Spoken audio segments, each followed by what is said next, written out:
সুপ্রিয় দর্শক শ্রোতা, দেশে এবং বিদেশে, কাছে এবং দূরে যে যেখান থেকে আমাদের অনুষ্ঠান দেখছেন, সকলকে প্রীতি ও শুভেচ্ছা জানাচ্ছি। আমাদের ফাল্গুনী টিভির নিয়মিত আয়োজন মানুষের জীবন ঘনিষ্ঠ বিভিন্ন গুরুত্বপূর্ণ বিষয় নিয়ে পবিত্র মাহে রমজান উপলক্ষে একটি অত্যন্ত গুরুত্বপূর্ণ বিষয় নিয়ে আপনাদের মাঝে উপস্থিত হয়েছি। আর সেই বিষয়টি হচ্ছে সাহারির গুরুত্ব এবং ফজিলত। এই গুরুত্বপূর্ণ বিষয়টি নিয়ে আলোচনার জন্য আমাদের টেলিভিশনের স্টুডিওতে আমরা আমন্ত্রণ জানিয়েছি দেশ বরেণ্য দুইজন আলেম, যারা মিডিয়া ব্যক্তিত্ব, অত্যন্ত সুললিত কণ্ঠে যারা গোটা বাংলাদেশে বিভিন্ন ইসলামের আলোচনা করে থাকেন। এমন দুইজন আলোচক আমরা পেয়ে আমরা টেলিভিশন কর্তৃপক্ষ অত্যন্ত আনন্দিত। সুপ্রিয় দর্শক শ্রোতা, আসুন সর্বপ্রথম আমরা আপনাদের সাথে বিজ্ঞ আলোচকদ্বয়ের পরিচয় করিয়ে দিচ্ছি। আমার পাশেই যিনি উপস্থিত আছেন হজরত মাওলানা লোকমান সাইফি সাহেব, যিনি খতিব বাইতুল আমান জামে মসজিদ, উত্তরা, ঢাকা। আসসালামু আলাইকুম ওয়া রাহমাতুল্লাহি ওয়া বারাকাতুহু। সম্মানিত দর্শক শ্রোতা, আমাদের আরেকজন আলোচক হজরত মাওলানা মুফতি আব্দুল কাদের সিদ্দিকী নুরি সাহেব, শিক্ষক, মাদ্রাসাতুল মুসলিম, বগুড়া। আসসালামু আলাইকুম ওয়া রাহমাতুল্লাহি ওয়া বারাকাতুহু।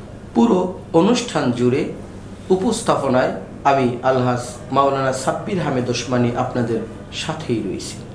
জি, সম্মানিত আলোচকবৃন্দ, আপনাদের অত্যন্ত গুরুত্বপূর্ণ সময় নষ্ট করে আমাদের এই স্টুডিওতে উপস্থিত হওয়ার জন্য মোবারকবাদ জানাচ্ছি আমাদের টেলিভিশনের পক্ষ থেকে। আপনাদেরকে ঐশী বাংলা টেলিভিশনের পক্ষ থেকে আবারও মোবারকবাদ জানাচ্ছি। সম্মানিত দর্শক শ্রোতা, আমরা যে গুরুত্বপূর্ণ বিষয়টা নিয়ে আজকে উপস্থিত হয়েছি, সাহারির গুরুত্ব এবং ফজিলত। আমি সর্বপ্রথম আমাদের বিজ্ঞ আলোচক, যিনি মিডিয়া ব্যক্তিত্ব, বাংলাদেশের সুনামধন্য অনেকগুলো টেলিভিশনে যিনি অত্যন্ত সুনামের সাথে আলোচনা করে থাকেন, হজরত মাওলানা লোকমান সাইফি সাহেব, আমরা তার কাছে জানতে চাচ্ছি যে আমরা জানি সাহারিতে বরকত রয়েছে, এই বরকতগুলি কিভাবে বুঝতে পারি এবং সাহারি বলতে কি বোঝায়, এই বিষয়ে যদি আমাদের দর্শক শ্রোতাদের উদ্দেশ্যে কিছু বলেন। ধন্যবাদ সম্মানিত বিজ্ঞ ও প্রাজ্ঞ উপস্থাপক জনাব আল্লাহ হযরতুল আল্লাম সাব্বির আহমেদ ওসমানী সাহেব। আপনাকে অসংখ্য মোবারকবাদ জানাচ্ছি যে আপনি মাহেন্দ্র ঘন সময়ে অত্যন্ত চমৎকার একটি বিষয়ে আলোকপাত করেছেন এবং সুন্দর একটি প্রশ্ন আপনি করেছেন। বিজ্ঞ উপস্থাপক, আপনি জানেন যে নবী করিম সাল্লাল্লাহু আলাইহি সাল্লাম বলেছেন, তাসাহহারু ফাইন্না ফিস সুহুরি বারাকা। তোমরা সাহারি গ্রহণ করো, নিশ্চয়ই এই সাহারির ভিতরে বরকত রয়েছে। সাহারি কি জিনিস আসুন সে বিষয়ে আমরা পরিষ্কার করছি। রাতের শেষ অংশের আহারকে সাহারি বলা হয়। এখন রাতের শেষ অংশে আমরা কেন এটা আহার করব? এটা রাসূলুল্লাহ সাল্লাল্লাহু আলাইহি ওয়াসাল্লামের একটি সিস্টেম, একটি পদ্ধতি, একটি নিয়ম। এই নিয়ম অনুযায়ী আমরা এটা গ্রহণ করব। অর্থাৎ পবিত্র রমজানুল মুবারকে সিয়াম সাধনার লক্ষ্যে রাতের শেষ অংশে যে পানাহার করা হয় তাকে সাহারি বলা হয়।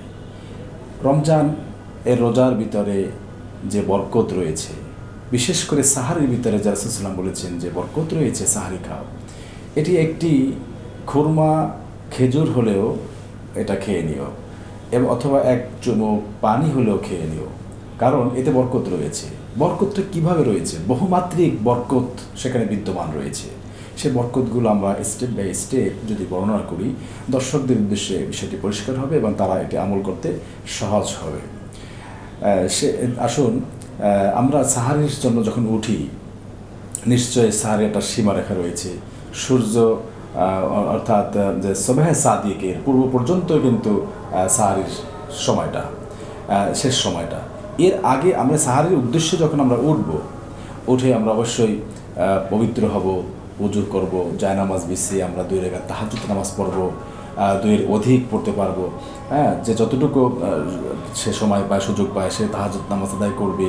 এই তাহাজ্জুদ আদায় করার মাধ্যমে আল্লাহর সাথে একটা ঘনিষ্ঠ সম্পর্ক তৈরি হবে। আল্লাহ বলছেন উসজুদু ওয়াকতারিব, সেজদা দাও আর আল্লাহর নিকটবর্তী হও। আর ওই সেজদাই উত্তম সেজদা তাহাজ্জুদের সেজদা, অর্থাৎ যেখানে লৌকিকতার কোনো রেশ মাত্র নেই। কাজেই আল্লাহর সাথে একটা খুব নিবিড় সম্পর্ক করার একটা সুযোগ। আল্লাহর সাথে যদি আপনার সম্পর্কই তৈরি হয়ে যায়, তাহলে আপনি তো আল্লাহর খাঁটি বান্দা হয়ে গেলেন, আল্লাহর প্রিয় হয়ে গেলেন। আর এই প্রিয় বান্দা হওয়াটাই তো আমাদের সবচেয়ে বড় সফলতা বা সার্থকতা, এটা বিরাট বরকত। এবং আপনি সাহারি যখন খাবেন রোজার উদ্দেশ্যে, তখন দেখা যাবে আপনার এই সাহারিতে দেখা যাচ্ছে যে আপনি এই খাওয়ার কারণে আপনি শারীরিকভাবেও আপনার উপকার আছে এবং বরকত রয়েছে। যেমন আপনার এই পাকস্থলীতে এনজাইম গ্যাস সবসময় সেক্রেশন হতে থাকে। এই এনজাইম গ্যাসটা যখন সেক্রেশন হতে থাকে, সেখানে যখন খালি থাকে, তখন এই গ্যাসটার মাধ্যমে আপনার গ্যাস্ট্রিক আলসার মতো জঘন্য রোগ হয়।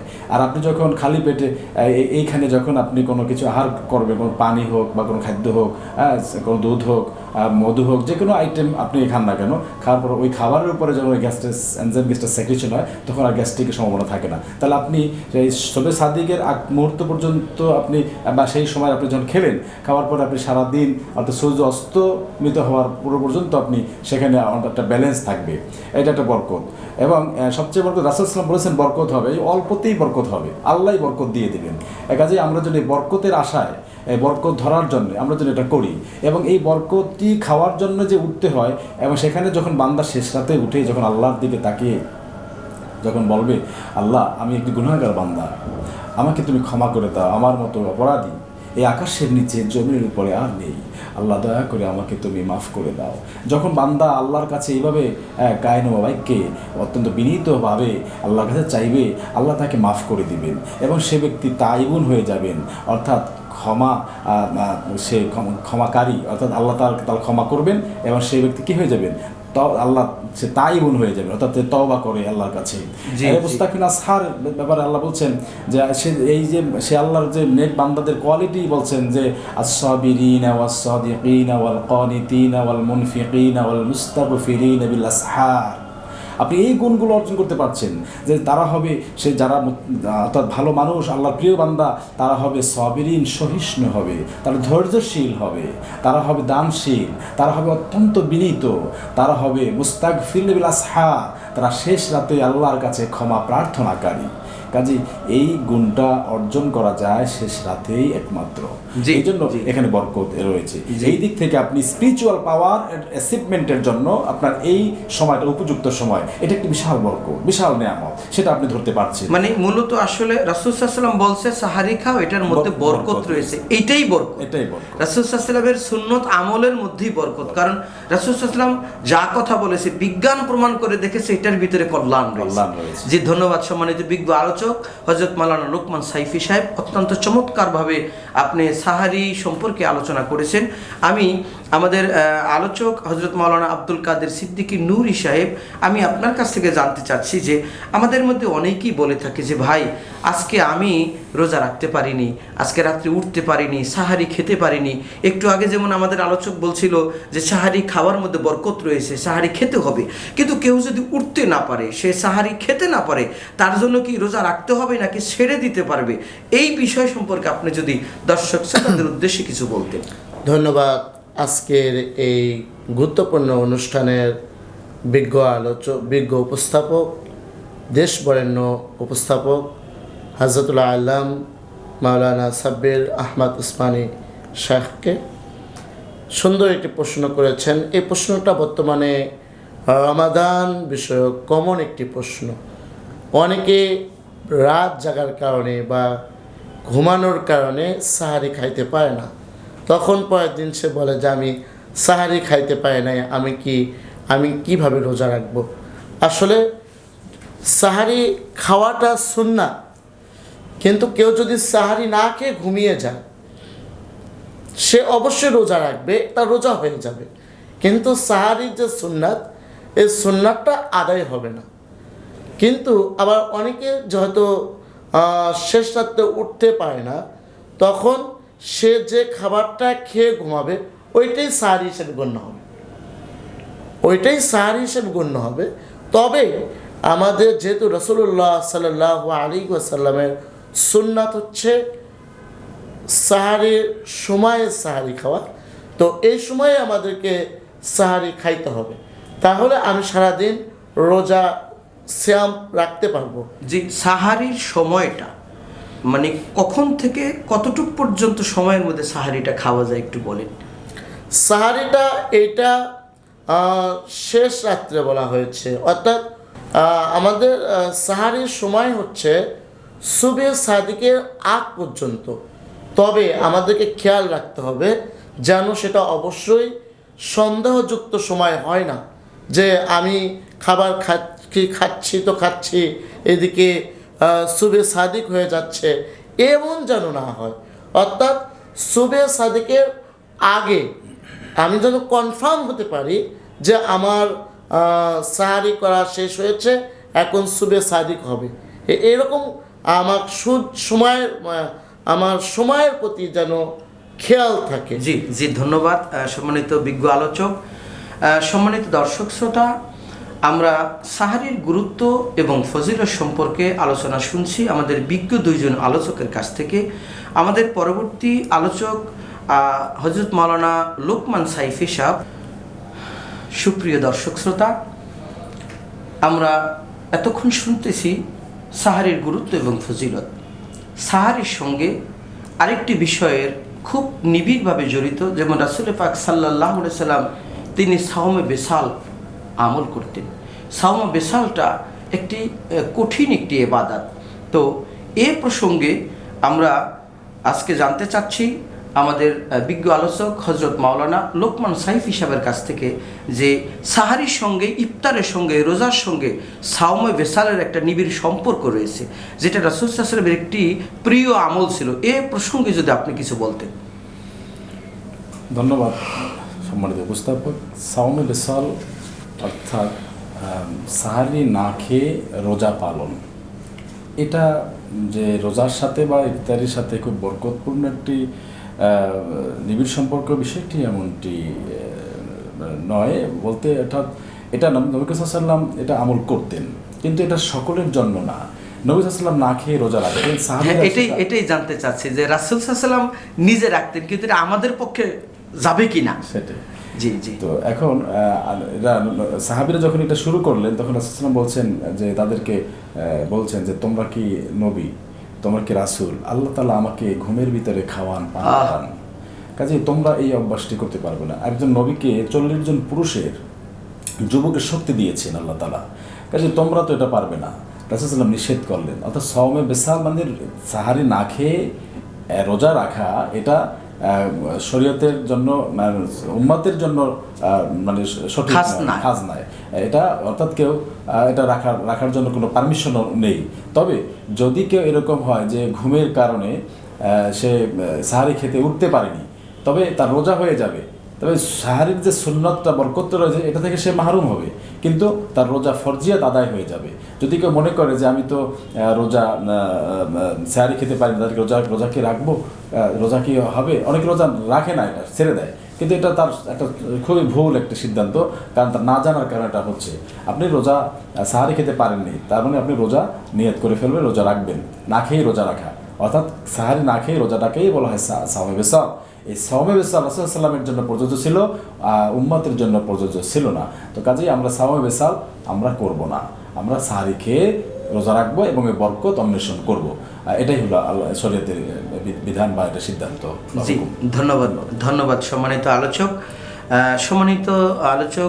হযরত মাওলানা আব্দুল কাদের সিদ্দিকী নুরি সাহেব, আমি আপনার কাছ থেকে একটি প্রশ্ন জানতে চাচ্ছি, যেটা আমাদের সমাজে রমজান মাসে দেখা যাচ্ছে, এটা মানুষের কাছে অ্যাভেলেবেল এই প্রশ্নটা, যে ভাই আমি রোজা রাখতে পারিনি, আমার গ্যাস্ট্রিকের সমস্যা, আমার ডায়াবেটিসের প্রবলেম, বিভিন্ন রোগের অজুহাত দিয়ে সে রোজা থেকে নিজেকে বিরত রাখতে চায়।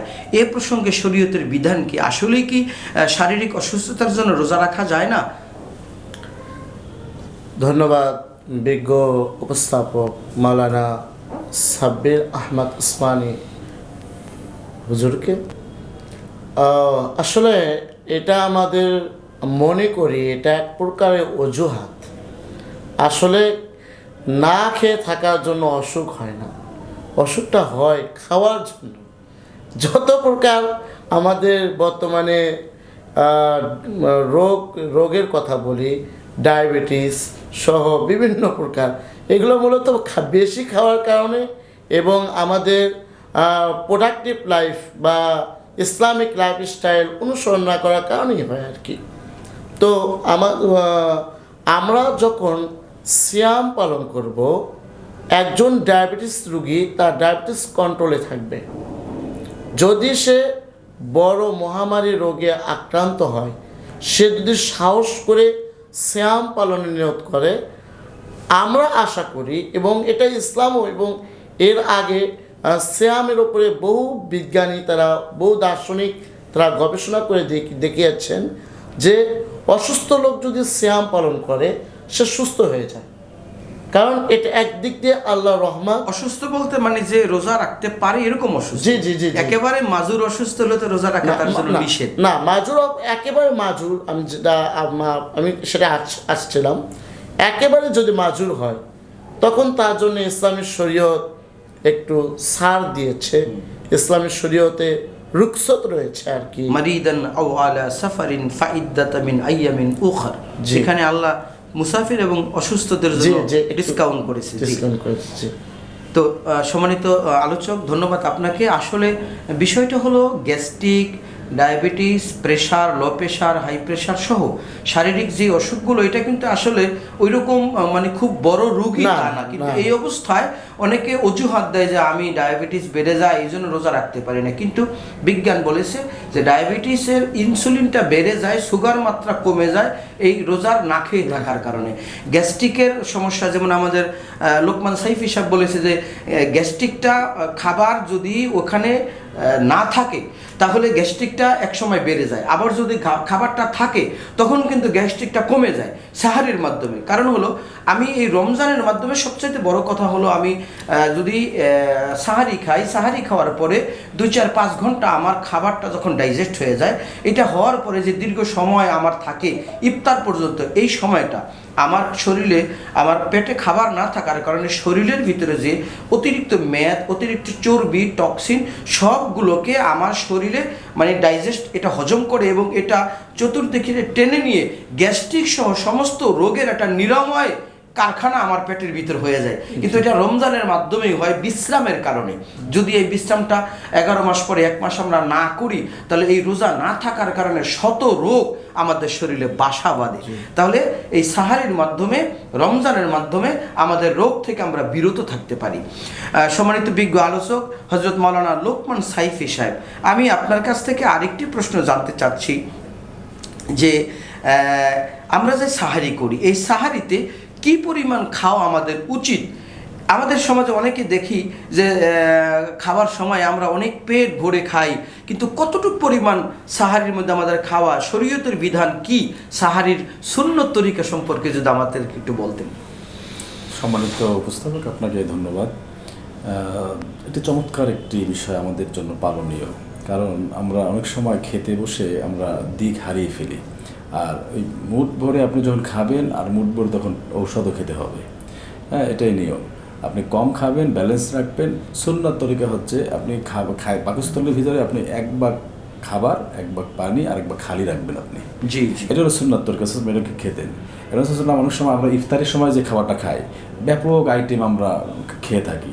এটা কিন্তু রাসূলুল্লাহ সুন্নাত কি? রাসূলুল্লাহ কখনো 3টি বেজোর সংখ্যা অর্থাৎ ভিজা খেজুর অথবা শুকনো খেজুর তিনি খেয়েছেন। খেয়ে ইফতার করে তিনি নামাজ পড়েছেন, আবার নামাজ শেষে আবার তিনি যদি চাইতেন কিছু খেতেন অথবা খেতেন না, এরকম তার রাসূলুল্লাহ অভ্যাস ছিল। তো রাসূলুল্লাহের সব অভ্যাস তো আর আমাদের সাথে এখানে রাসূলুল্লাহ সমাবেশে আমরা মিলাতে পারবো না। আমরা যেমন খাবারের মানে যে পরিমাণটা বেশি মাত্রায় খাওয়াটাই হচ্ছে আমাদের জন্য সমস্যা, স্বাস্থ্যের জন্য ক্ষতি। আমরা ওইভাবে যদি মেনে চলি যে অল্প কিছু খাবো আমরা। আর সাহারিতে অনেক সময় ঘুম থেকে জাগ্রত হয়ে মানুষের খেতে চায় না, অনেকে মানে মন চায় না খেতে, খাওয়ার রুচিটা তেমন লো থাকে। তো কাজেই আমরা যেন সুন্নাত এবং যে বরকত চিন্তা করি, আমরা একটু হলেও যেন খাই, অর্থাৎ 1 ডোক পানি খেলেন, 1 গ্লাস পানি পান করলেন, অথবা 1 গ্লাস দুধ পান করলেন, অথবা 3টি বেজোর সঙ্গে খেজুর পান খেলেন। খেজুরের প্রতি আপনার খেজুর যথেষ্ট পরিমাণে প্রোটিন রয়েছে খেজুরের ভিতরে, এটা আপনি খেতে পারেন বেজোর সংখ্যা। যেহেতু ইন্নাল্লাহা ইউহিব্বুল বিত্র, আল্লাহ বেজোর সংখ্যাকে পছন্দ করেন, তাই আপনি বেজোর সংখ্যা 3টা, 1টা, 5টা খেতে পারেন। এরপরে আপনি অর্থাৎ কম পরিমাণ খাওয়াটাই হলো উত্তম, এটাই হলো আমাদের সুন্নাত তরিকা। এবং কোন সময় আপনি প্রশ্ন করছেন যে কোন সময়টাই উত্তম, অর্থাৎ অনেক সময় আমরা রাত্র 12টা বাজে অনেকে খেয়ে খাই, আবার 2টা বাজে 3টা বাজে খাই। সুন্নাত তরিকা হচ্ছে শেষ সময়, অর্থাৎ একেবারে শেষ প্রান্তে আপনি ওই সময় খাওয়াটাই হলো সুন্নাত। খেয়ে আপনি নামাজের প্রস্তুতি নেবেন। আবার ইফতারির সময় যখন আমরা, অর্থাৎ সূর্য ডোবার সাথে সাথে আপনি ইফতারি রোজা ভাঙবেন, অর্থাৎ ইফতারি গ্রহণ করবেন। এইটা সুন্নাত তরিকা, অর্থাৎ শেষ সময় আপনি সাহারি নেবেন আর শুরুতে আপনি সূর্য ডোবার সাথে সাথেই আপনি ইফতারি নেবেন, এটা সুন্নাত তরিকা। জি, ধন্যবাদ সম্মানিত বিজ্ঞ আলোচক। সম্মানিত আলোচক, আপনি কিছু যদি এই সম্পর্কে বলেন, সাহারির ফজিলত সম্পর্কে। আচ্ছা, আমি একটা জিনিস ভাইজানের সাথে একটু সংযোগ করতে চাই। সেটি হচ্ছে যে আমরা সাহারিতে কি পরিমাণ খাবার খাবো, এখানে আমাদের এই বিষয়টাতে খেয়াল রাখতে হবে। যেহেতু আমি সারাদিন রোজা রাখবো, এখানে আমার খাবার সময় আমাকে চিন্তা করতে হবে কম খাবারে প্রোটিন কোন খাবারে বেশি থাকবে, এবং সারাদিন আমার বডির ব্যালেন্সটা ঠিক রাখবে, এই ধরনের খাবারের প্রতি খেয়াল রাখতে হবে আর কি। আরেকটা বিষয়, সেটা হচ্ছে খাবার যত কম খাওয়া যায় মানুষ তত সুস্থ থাকে। শুধু তাই নয়, সিয়ামের একটি গুরুত্বপূর্ণ কারণ হলো আমার সিয়ামের মাধ্যমে আত্মশুদ্ধি অর্জনের বিষয়। এখানে হযরত আলী কারামুল্লাহ, হযরত আলী রাদিয়াল্লাহু তাআলা আনহু বলেন যে পেট খাবারে ভর্তি হয় ওই পেটে এলেম জমা হয় না, অর্থাৎ আল্লাহর ভয় সৃষ্টি হয় না। ওই জন্য এখান থেকে আমরা সিয়ামের এই বিষয়টাও খেয়াল রাখতে পারি। সাহারিতে অবশ্যই কম খেয়ে আমরা যেন রোজাটাকে, সিয়ামটাকে পরিপূর্ণ করতে পারি। রাসূল সাল্লাল্লাহু আলাইহি ওয়াসাল্লাম হাদিসে এভাবেও বলেছে যে তোমরা কম খাও, কম ঘুমাও, কম কথা বলো। জি জি জি জি। খাওয়া কম, এটার মধ্যে এটাও একটা রোগের প্রতিষেধক, কারণ বেশি খাইলে রোগ বৃদ্ধি পায়। সুপ্রিয় দর্শক শ্রোতা, এতক্ষণ আমরা বিজ্ঞ 2 জন আলোচকদের কাছ থেকে অত্যন্ত গুরুত্বপূর্ণ আলোচনা শুনতেছিলাম সাহারির গুরুত্ব এবং ফজিলত সম্পর্কে। তো আমরা এই বিষয়গুলো যেন আমরা নিজেদের জীবনে আমরা আমল করে আল্লাহ রাব্বুল আলামিনের পক্ষ থেকে রহমত বরকত পেতে পারি। সময়ের সিঁড়ি বেয়ে আমরা অনুষ্ঠানের সর্বশেষ প্রান্তে পৌঁছে গেছি।